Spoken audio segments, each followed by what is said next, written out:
Recognition. Mr. Speaker, I move to suspend the rules and pass H.R. 5464. The clerk will report the title of the bill.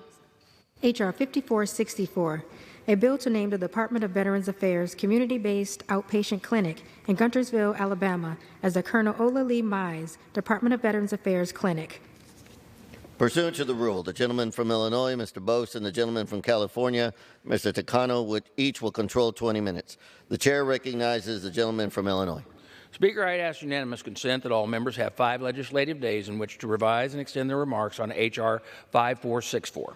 Without objection, the gentleman is recognized. Speaker, I yield myself as much time as I may consume. The gentleman is recognized. Thank you, Mr. Speaker. I rise today in support of H.R. 5464, a bill to name the Department of Veterans Affairs Community-Based Outpatient Clinic in Guntersville, Alabama, the Ola Lee Mize Department of Veterans Affairs Clinic. Ola Mize was born August 28, 1931, in Albertsville, Alabama. Now, although he was initially rejected the U.S. Army for being underweight, after much persistence, he joined the Army in 1950 and was assigned to the 82nd Airborne Division. Now, when the Korean War broke out, rather than pursuing an education, Ola Mize decided to re-enlist. On the night of June 10, 1953, Sergeant Mize unit was defending an outpost Henry, when they came under artillery fire. This fire was shortly followed by an assault by a battalion-sized force of Chinese troops, which quickly overran the Americans' position. Sergeant Mize then took his rifle and began taking defensive action, killing around 40 enemy troops. When nearly all the officers were casualties, he took the initiative to establish a defensive position.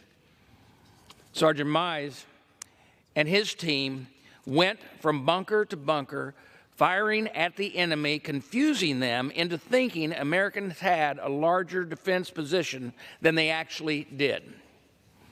With all the chaos going on around him, he worked tirelessly to assist the wounded and put them into makeshift shelters away from enemy fire. The next morning, Sergeant Mize led a counterattack, wiping out the remaining enemy. For his action, Ola Mize was awarded the Medal of Honor by President Eisenhower on September 7, 1954. After receiving the Medal of Honor, he continued his service, being awarded the Silver Star for valor and for his service in Vietnam. Ola Mize retired from the Army as a colonel in 1981. Stories of heroes like Colonel Mize should continue to be told to generations of Americans. By naming the VA clinic in honor, we will surely do just that. Colonel Mize's service to our country and his legacy will always be remembered. And I want to thank the sponsor, Mr. Adderhall, as well as the entire Alabama delegation for leading this effort. Now, I urge my colleagues to support H.R. 5464, and with that, I reserve the balance of my time. The gentleman from Illinois reserves. The gentleman from California is recognized. Yeah, Mr. Speaker, I yield myself such time as I may consume. Without objection, the gentleman is recognized. Mr. Speaker, I rise to express my support for H.R. 5464, a bill to designate the Department of Veterans Affairs Community-Based Outpatient Clinic in Guntersville, Alabama, as the Colonel Ola Lee Mize Department of Veterans Affairs Clinic. Colonel Mize's story is one of heroism and perseverance. His actions saved lives and helped turn the tide of conflict. I'm glad to support this bill to honor his service. Like many service members, Mr. Mize joined the Army seeking to support his family. He was the son of Alabama sharecroppers and had to leave school in the 9th grade. Despite initially being rejected due to his small stature, he persevered and was accepted. After a peacetime tour of duty, Mr. Mize re-enlisted when the Korean War began. As a member of the Army's Company K, 15th Infantry Regiment, 3rd Infantry Division, and now a sergeant, Mr. Mize was stationed to defend a strategic posting known as Outpost Harry. His actions in this posting are nothing short of heroic. He bravely answered the call to help a medic rescue.